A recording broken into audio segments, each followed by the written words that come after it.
Guys ఈరోజు మనం బీరకాయ వేపుడు ఎలా చేయాలో చూద్దాం. దీనికోసం పచ్చిశనగపప్పు, ఎండుమిర్చి, కరివేపాకు, జీలకర్ర వేసుకోవాలి, వెల్లుల్లి కూడా.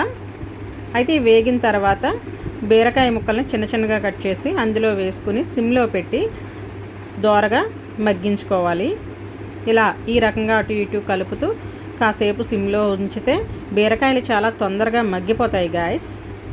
అయితే ఇప్పుడు ఈ బీరకాయలు మగ్గిన తర్వాత ఇందులో కొంచెం సాల్ట్, తర్వాత కొంచెం పసుపు వేసుకొని సిమ్లో పెట్టి నెమ్మదిగా మగ్గించుకోవాలి. హైలో పెట్టకూడదు. హైలో పెడితే బీరకాయ ముక్కలు ఉడకో పచ్చి పచ్చిగా ఉంటాయి. అందువల్ల ఈ బీరకాయ వేపుడికి సిమ్లో ఉంచి మగ్గించాలి.